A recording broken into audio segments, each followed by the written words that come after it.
How's it going, everybody? Welcome back to a brand new WandaVision review and breakdown. And today, oh man, just like always, we've got quite a bit to talk about. This is episode 4, titled We Interrupt This Program, because they kind of quite literally do, from the status quo we were used to, because this was the episode for context. This is the episode I think a lot of us have been wondering about and waiting for. Now, if the situation of this whole series isn't crystal clear enough for you by now, for those who are really confused about it, I don't know when it will be. I mean, I guess we're going to keep getting context, but man, did this episode really dive outside the kind of warped reality of Westview and what Wanda's experiencing there into the real world, and we finally got a lot of clarification, context into what S.W.O.R.D. is doing, what they're investigating, and it all traces back to previous episodes with those kind of eerie moments. But yeah, again, this isn't really how the saying goes, but with a lot of answers comes a lot of questions, and even though we got answers in this video, I'm going to dive into some questions this episode, even through context being given to us,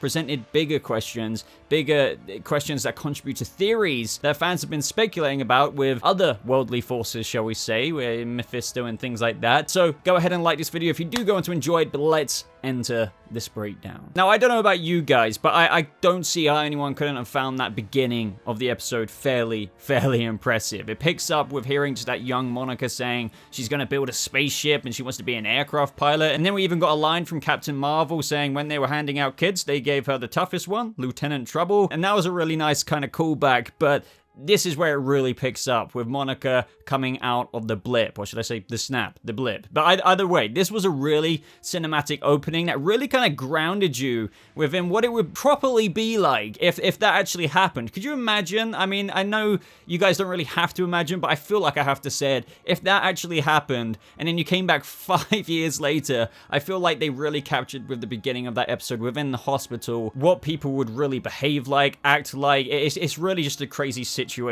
I just loved this. I know I keep going on about it already, but I thought it was such a nice perspective that I feel like the MCU itself within the movies hasn't really got that nit and grit about it. To Monica, it had only just been 20 minutes since she was with her mother, but really it had been 5 years where her mother had that successful operation. The cancer did eventually come back and she lost her mum. Now, it would have just been interesting if the roles were reversed. Like, let's say Monica never went, and it was her mum who went in the snap. She would have come back. Yeah, sure, she would have got ill again, but at least they would have been able to, I guess, have their final goodbyes. So it's quite tragic if you look at it that way, because the 50-50 aspect of the snap happened to choose Monica and not her mother. And this is where we immediately pick up with the S.W.O.R.D. headquarters. Now, as I've spoken about in previous videos, a lot of you already know this anyway, but a lot of people at the same time do not know that it's the Sentient Weapon Observation Response Division. And as we've been talking about, predicting in previous breakdowns and reviews, and I'm sure along with the whole fandom, that we would be learning more about this situation in the real world. I just didn't know when we were going to get it. I even said at the end of my last review, it would be cool if we got the perspective from Monica, and then lo and behold, this next episode, well, the one we're talking about right now, exactly gave us what we were looking for. So we initially had Monica trying to access S.W.O.R.D., but her badge didn't work due to her being Thanos snapped. And if you think about it, that makes sense, because I think a lot of people wrote those people who went in the snap off. So her clearance ID just wasn't clearing anymore. But then it's like, do you realize who this person is? Her mother set up this whole place. And at this point, it had been actually 3 weeks since people started coming back, but she's the first one to report, which kind of makes sense, because imagine being gone for 5 years, even if it was only like, what, 20 minutes for you, like as it was for Monica, you'd want to spend time, or your families would really want to spend time with you, even if it'd only been a few minutes for yourself. Also, it's a bit kind of like between Tyler Hayward and Monica, because he was made the acting director when obviously he was the obvious choice, but obviously she would have been made the acting director because, you know, after her mother, she would have just inherited it there. But obviously it's this other guy now. But I'm guessing down the line at some point it's quite likely that she will step into Hayward's director role, because that's truly who it belongs to, you could say, since, you know, her mother set up S.W.O.R.D. And S.W.O.R.D. now, due to what happened in the events of Endgame and the MCU, it isn't all about weapon observation and response. It's now actually refocused on creating sentient weapons. Due to all the recent events, space is now full of unexpected threats, but I liked how Monica also wanted wanted to add in, yes, but also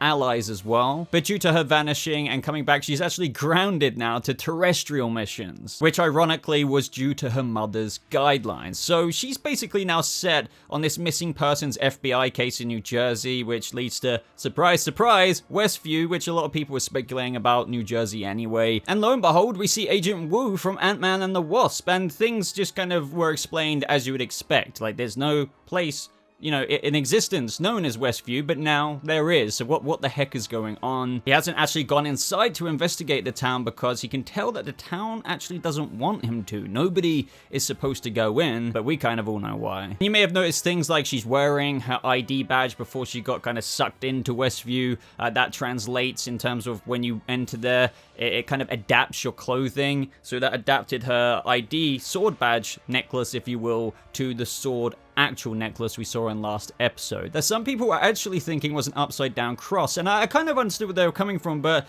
when I looked at it again, it definitely was a hilt and the sword logo does actually have the sword facing up as well in every depiction of it so far. So yeah, that was definitely a sword, but I love the theory of how that could have tied into Mephisto, or even technically if you want to use it as a double meaning, but I think we can all agree that Monica isn't a secret agent for Mephisto or anything like that. That's more along the line of thinking with Agatha Harkness, but I'll save some of that for later. I also really enjoyed seeing all the things that we noticed in previous episodes that we were all pretty much correct on in terms of how, well, they did have a massive sword logo on the helicopter, but we saw the helicopter drone go in and how that adapted to more of a retro one according to the era of when Wanda actually found it in the bush outside the house. And then more or less we saw Monica touch it. I don't know why you do that, just in case it did something to you without proper testing, but I guess, you know, why not? And then she got sucked in, and that is how she adapted to becoming Geraldine. Because when you enter there, it's like, not only do you adapt in terms of your like appearance, but also your mind. But as I explained in my last review, with enough kind of cracking and stuff, like with the Ultron comment, you can kind of come into your own, but not completely. It's like a very cloudy amnesia kind of state. But 24 hours later, S.W.O.R.D. brought in a bunch of people from different fields, such as nuclear biology, artificial intelligence, astrophysics, and one of whom is actually Darcy Lewis, whose first appearance was in Thor. If you remember, she was brought in to help with that whole situation, was also Jane Foster's assistant, so she's got a lot of experience as to why they would want to pull her in to investigate this whole anomaly that's going on in WandaVision. And I really enjoyed this part of the episode because this is where a lot of the investigation was unfolding, because we're brought to the base of operations we saw at the very end of last episode, which is this more or less massive S.W.O.R.D. response base set up directly outside of Westview. Now, I think that this is kind of critical as to why whatever's going on here with Wanda, it could be quite a threat to the outside world, because Darcy did say that she's getting a ton of cosmic microwave background radiation, which S.W.O.R.D. initially thought was within a safe limit, and that's when Darcy said, for now. So I'm thinking that maybe the more the errors unfold and unlock and progress, the more potential for that cosmic radiation has to stretch further and further and possibly affect people in a negative way. I don't know, that's a bit of speculation, it's not airtight, but the fact that they said safe limit initially and then for now means that, yeah, they kind of want to get to the bottom of this quite quickly. As soon as we saw those hazmat S.W.O.R.D. agents enter the sewer, I think we can all collectively agree that we knew what was going to happen to them as soon as they entered the sewer pipeline and crossed that threshold. As they entered, their outfits adapted to beekeeper outfits that we saw from the previous episode. Since those hazmat suits have the S.W.O.R.D. logo on it, the beekeeper outfits also kept the S.W.O.R.D. logo on it. And did anyone notice that when we saw that scene with Vision and Wanda, and when Vision said Wanda and she said no, it was actually different to the original scene. Very, very subtly. I just don't know why they didn't use the original scene. Maybe they were filming it from a new perspective, but they still could have, I don't know, it was just done differently. It doesn't really bother me, but it's just, why didn't you use the exact same scene? Once again, though, this is where we link back to previous episodes. I believe the end of the very first episode, because when the director Hayward was whining about getting a visual on all of this, we had Darcy figure out how to get a look in on Westview via the TV. And that very scene, when she was like taking notes and then turned it off and stuff, as I said, was taken from the end of episode 1. They all know and recognize Vision and Wanda, of course. They all know that Vision did die as well. That's kind of public public knowledge, or should I say knowledge to at least these authorities. To be fair, like, I was thinking this whole time, to them seeing this initially, this must be so random to see two Avengers in a sitcom on this TV. Like, could you imagine you're going to this cosmic anomaly on planet Earth, and then like you see this happen with two superheroes? It's just, yeah, I don't know. I'm loving this episode. I still think, by the way, just might as well mention it whilst I'm saying this, I prefer episode 3 with just everything about that, but I'm still loving this episode, but I still think episode 3 so far is my favorite out of these 4. And so this is when the investigation goes full steam ahead, and this is where we can get some interesting like guesses, theories, speculation, because they started identifying individuals in the town, and you can see on the laptop screen like Sharon Davis, alias is Mrs. Hart. We see on other monitors the hexagonal shapes. We had the whiteboard writing down various ideas, what we do know,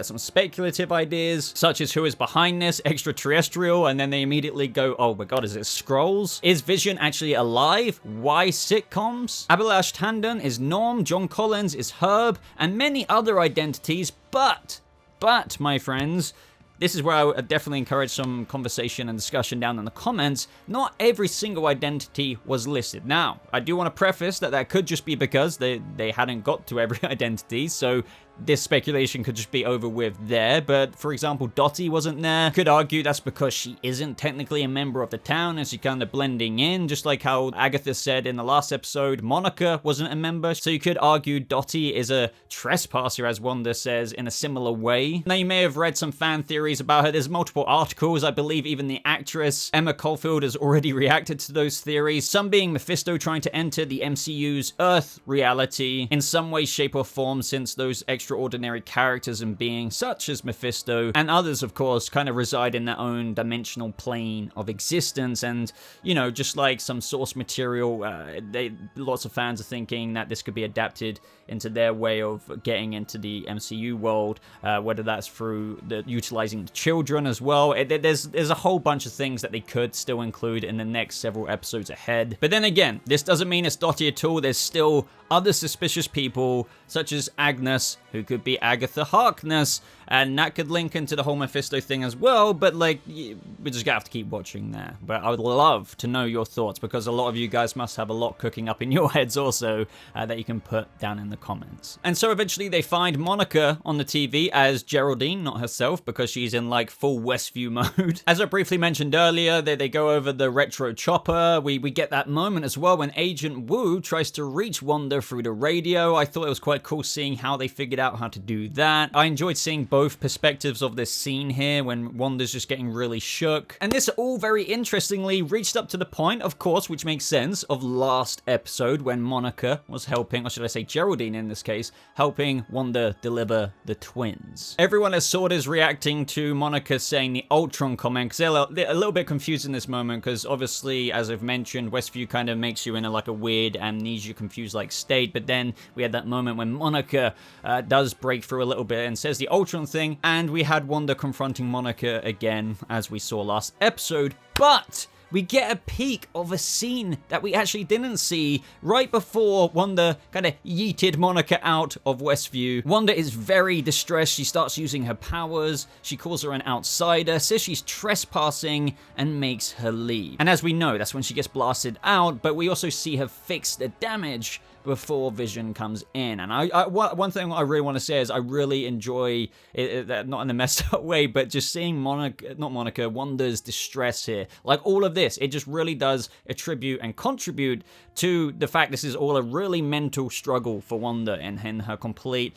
despair at losing Vision, her absolute refusal to acknowledge that, as I said. And this is depicted through quite a few lines as well. For example, when Vision says, we don't have to stay here, Wanda, we can go wherever we want to. And that's when Wanda was just like, no, we can't. This is our home. And that's because this is the only way they can be together. And she knows that. And she, as I said, absolute refusal to go outside this bubble she's in, because it maintains her connection and escapism from reality with Vision. Now, you could argue that with Monica being blasted out there, and with that little kind of red residuey particle-y stuff all around her as she's roly-polying on the grass from being blasted out, that could mean that she's getting her photon powers, or maybe it activated them or whatever. And I do get the theory surrounding that, but just to play devil's advocate, you could just say say that is simply Wanda's red mystical energy powers being brushed off her as she's falling out of Westview back into reality. So I'd love to know what you think there. Do you think